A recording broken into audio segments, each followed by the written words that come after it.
Hey guys, it's the Metal 5, and welcome to my response to Film Theory's Is Dory a Liar theory. This theory states that in Finding Nemo, Dory is actually faking her short-term memory loss. Now, as I always say in these videos, I have nothing against MatPat. I've had to say this so many times in the past. And before haters start to accuse me of just continuously looking up the film theorist videos until a new theory comes out to respond to, that's not the case at all. The reason why I came across this theory is because a lot of my viewers wanted me to do this. If it wasn't for them, I would have never heard of this theory. Now, another disclaimer is that this theory is split into two parts. However, I'm only looking at part 2. This is because part 1, which is titled Is Dory Faking, doesn't do much for this theory. All it does is that it concludes that if Dory has short-term memory loss, that she has anterograde amnesia, which I agree with, and then MatPat just goes back and forth on points that prove and go against his point, until he ends by showing one instance that suggests Dory is faking, but it's also brought up in this part. I don't even know why this theory is split into two parts, since the first part is mostly filler. It arguably has more filler than the Luigi's secret identity theory, and with MatPat's other multi-part theories, he splits them up because there's too much evidence to fit in one video, but here, you could have easily have made this one part. Anyway, getting to the actual points in this theory, first MatPat brings up the point he made at the end of part 1, which is that Dory was able to remember the boat that took Nemo, but forgot Marlin's name, which doesn't work with anterograde amnesia. Well, I remember when MatPat brought up that point in part 1, and I instantly saw one major problem with this point. When Marlin asks Dory if she's seen a boat, her answer, which is even played in the theory, is, "Hey, I've seen a boat." The problem here is that Dory said she's seen a boat, not the boat.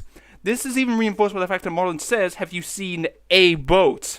He doesn't specifically say what kind of boat, where it's going, or even the fact that it has Nemo on board.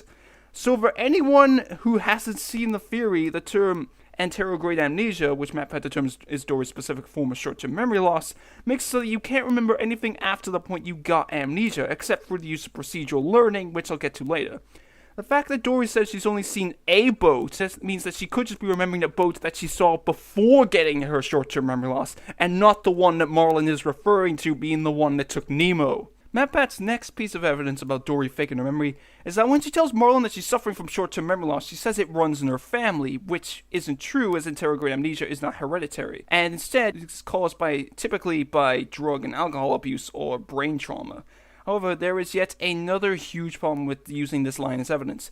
MatPat plays the line in the video, however, he doesn't show the whole thing. He cuts it off right before a very important piece of information. Here is the full line. No, it's true. I forget things almost instantly. It runs in my family. Well, I mean, at least I think it does. At least I think it does. Dory can't remember how she got her short-term memory loss. She only thinks that it runs in her family.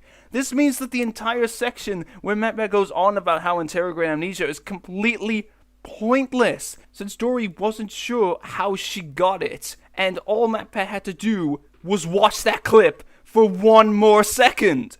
Also, in the middle of the section about ways in which you get anterograde amnesia, MatPat also points out how the idea of fish having very short memories is actually a misconception, since fish have been able to remember things for about a year. As such, MatPat uses this as further evidence of Dory faking her memory loss. However, I have one argument against this. Dory's short-term memory loss is kind of like a joke about that misconception, which is used for the basis of her character. This is a Pixar movie after all, so saying that Dory is faking because her memory doesn't match up with real-life fish is kind of dumb in my opinion. Next, MatPat dictates that Dory is malingering, which means to exaggerate an illness to achieve some sort of goal, when in regards to her memory loss, with her motive being that she's faking her memory to appear weak in order to survive. For example, MatPat brings up symptom validity tests, which are set up to catch people malingering amnesia. In these tests, MatPat mentions how malingerers intentionally throw the test, while actual amnesiacs will have a 50-50 chance of getting the answer right, and that malingerers also take longer to answer questions to make it look like they're struggling, while amnesiacs typically have very little delay. At one point in Finding Nemo, a school of fish form images of various sea life, being a lobster, swordfish, and an octopus. And Dory fails to get a single one of them right, as well as struggling to answer, and this appears to contradict how Dory is able to identify a variety of sea life, such as sharks and whales. But there is one argument I have against this. It's possible that Dory may have been aware of some forms of sea life, like the one she identifies before getting her short-term memory loss, and had never seen a lobster, swordfish, or octopus until after getting amnesia. Also, considering that a major theme of the movie's plot is the fact that Marlin keeps Nemo inside, I really need to say this right, the anemone, it's possible that Dory may have been brought up in a similar way, being that she may have been protected from these types of sea life when she was a baby. I mean, in the universe of Finding Nemo, swordfish are child murderers, and a swordfish is one of the sea creatures the School of Fish creates. But another point against this is the fact that there are still some forms of sea life that Dory doesn't know about in the movie, most notably being the jellyfish, as she swims into a flock of them and gets stung by one. Next, MatPat shows how Dory can't remember Nemo's name, but all of the names she does call him end with an O, which doesn't apply to anterograde amnesiacs, as they are just as likely to call Nemo a completely different name.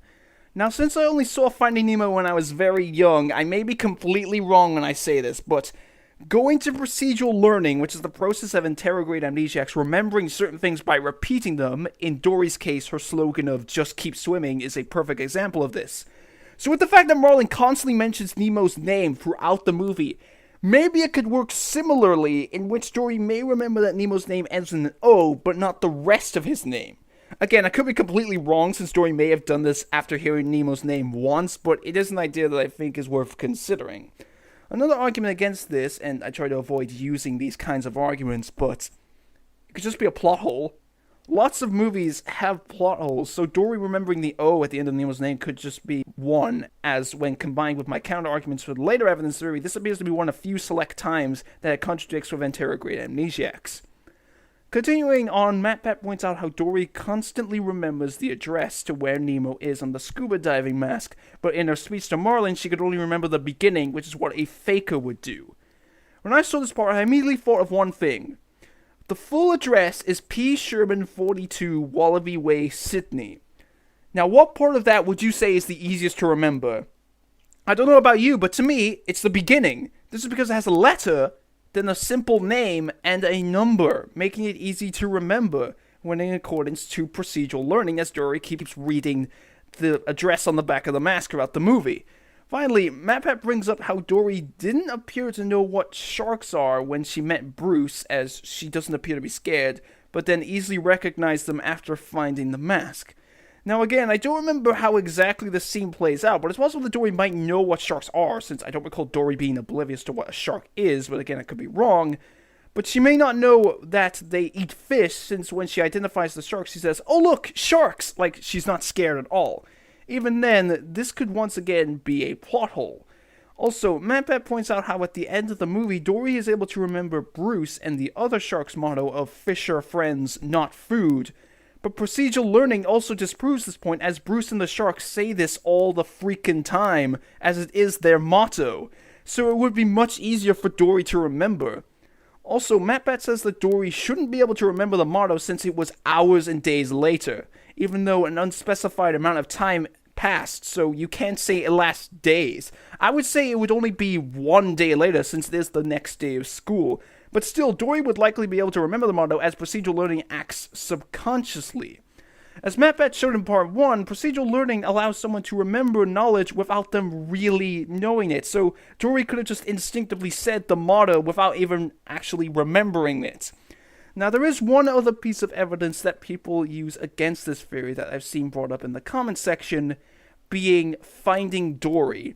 Now, I haven't seen Finding Dory, and even if I had, I wouldn't want to spoil it, but apparently some plot points in the movie prove this theory wrong. This is basically a case in which MatPat should have waited for the movie to come out before making this theory, rather than making this theory because of the movie. Even if it didn't go against the theory, MatPat could have used evidence from that as well, when it comes out on DVD, of course, to avoid copyright. Finally, before ending off this video, there is one other thing I want to talk about, which is that at the end of this video, MatPat encourages his viewers to tweet this theory to Ellen DeGeneres, Dory's voice actress, with the hashtag #exposingDory. This really shocked me when I came across it, which was actually just as I'm writing the script, but not in a good way. Honestly, this has kind of made me lose some respect for MatPat, since, for one, not only does this come off as a blatant attempt to spread publicity about this theory, but if film theory viewers are actually tweeting this to Ellen DeGeneres, then I feel really bad for her. Not only is she being harassed by these swarms of comments constantly going on about this theory, but Considering that MatPat concludes the story by calling Dory a con artist who manipulated a grieving father's emotions to get into his home, I could potentially see Ellen getting generally upset by this, since the character she voices is being called all these negative things and being accused of performing terrible actions. Apparently Leonardo DiCaprio got sent thousands of tweets about the film theory on The Revenant, so I'm legitimately concerned here. Maybe I'm reading too much into this and over-exaggerating some things, but that's just what I feel. But with that, I'll end it off here with my typical outro being that I'll see you guys for my next response video.